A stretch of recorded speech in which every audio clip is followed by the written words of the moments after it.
Salut! Aujourd'hui, je réponds à une question de Daniel. Salut Daniel.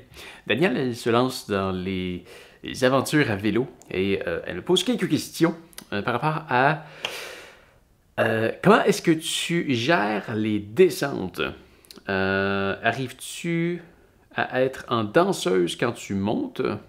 Les sacoches de la roue d'en avant ont-elles un impact sur la conduite du vélo? Alors, c'est certain que je ne savais pas c'était quoi être une danseuse sur un vélo. Alors, pour ceux qui, comme moi, ne savent pas c'est quoi être une danseuse sur un vélo, c'est quand tu montes debout sur ton vélo pour donner beaucoup de force à tes pédales. Pas une expression très populaire au Québec. Donc, oui, c'est certain que tous les bagages que tu vas mettre sur ton vélo ont un très, très grand impact sur ta conduite.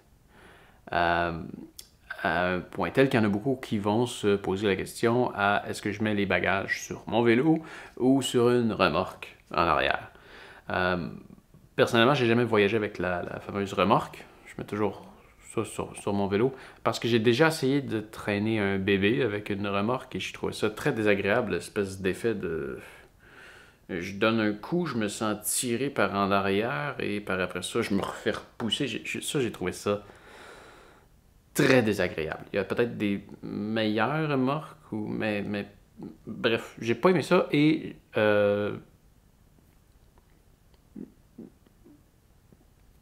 oui, le vélo est lourd avec les bagages dessus, mais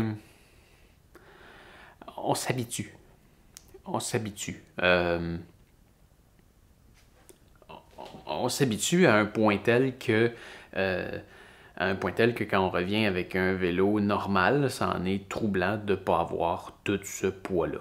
Alors, non, ça ne devient pas un inconvénient majeur, sauf quand tu viens à un endroit où est-ce que, je sais pas, tu as des marches à monter, tu es obligé de marcher à côté de ton vélo, et là, il faut que tu montes ton vélo dans les marches, par exemple. Je sais pas si c'est une rue à traverser, par exemple, à quelque part, et que tu peux pas traverser la rue parce que c'est une rue à 10 voies super passantes et qui ont fait un espèce de trottoir, un espèce de pont par-dessus. Ah ben là, oui, ça va être chiant à monter. Mais ce serait la même chose avec le carrosse.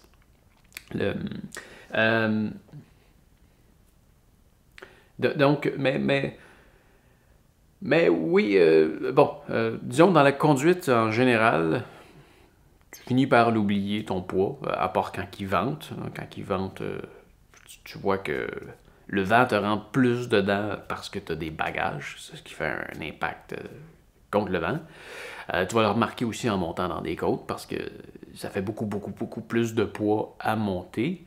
Encore là, si tu as un vélo de touring, un vélo de voyage, ben, techniquement, il y a le guirage en conséquence pour que tu puisses monter avec tout le poids de ton vélo à un rythme confortable, même en restant assis.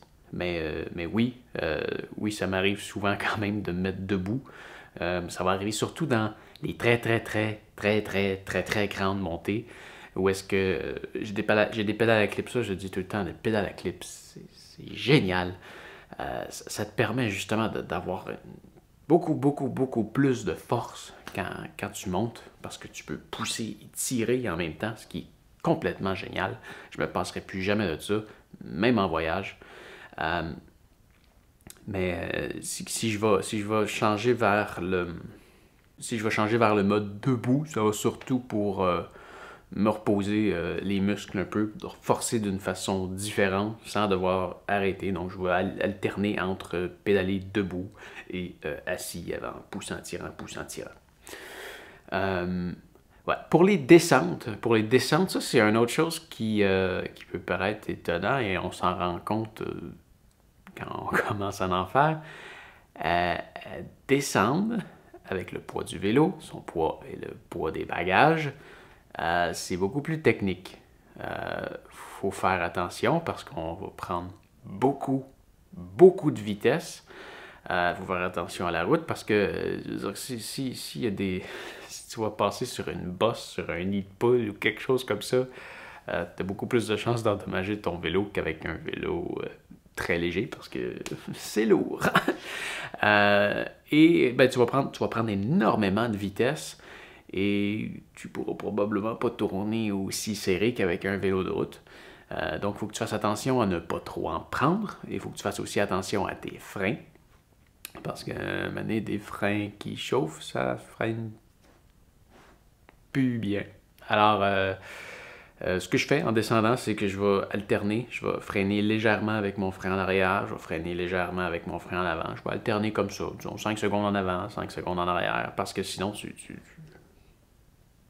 vas aller beaucoup trop vite. Alors, tu alternes d'un frein à l'autre. Avant, arrière. Si tu veux utiliser les deux, tu utilises les deux. Quand tu arrives pour prendre une grosse courbe, tu utilises les deux, réduit normalement. Mais je vais toujours alterner entre les deux freins pour les laisser se refroidir un petit peu pendant la descente. Mais là, on parle de grosse descente. C'est pas une petite descente de 200 mètres. Là. Je parle de descente qui dure des kilomètres et des kilomètres et que ça descend quand même assez à pic. Ça arrive pas mal toujours dans des grandes aventures.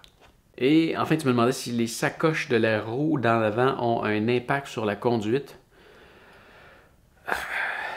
Oui, c'est sûr, mais on s'habitue. On s'habitue. Vraiment, t'es sentiras pas. Tu vas les sentir sur tes premiers kilomètres. Après ça, tu vas t'y faire.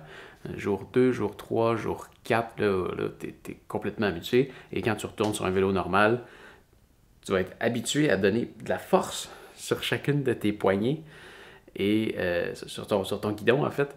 Et tu vas voir, quand tu vas retourner sur un vélo normal après, ton guidon, il va trembler comme ça d'un côté puis de l'autre parce que tu vas avoir tendance à donner trop de force pour tourner d'un côté ou de l'autre, alors qu'avec le vélo touring, avec tous les bagages dessus, incluant les bagages dans l'avant, ben, ça crée une espèce de stabilité, enfin, avec tout ce poids-là. Mais quand même, il faut faire attention au niveau de la répartition du poids. On va aller mettre, disons, environ 75% du poids en arrière, voire 80%, et le 25-20% restant en avant. C'est mieux de mettre ton poids en arrière parce que oui, ça va avoir un moins grande incidence sur ton guidon en avant. Alors, voilà pour le poids d'un vélo dans une grande aventure. J'espère que ça va t'avoir aidé, Daniel, et peut-être d'autres personnes. C'était la question de Daniel, comme je le disais. Alors, si tu as des questions, gêne-toi pas, écris-moi dans les commentaires et ça va me donner une idée pour une prochaine vidéo. Alors, on se revoit demain. Fais attention à toi. Salut!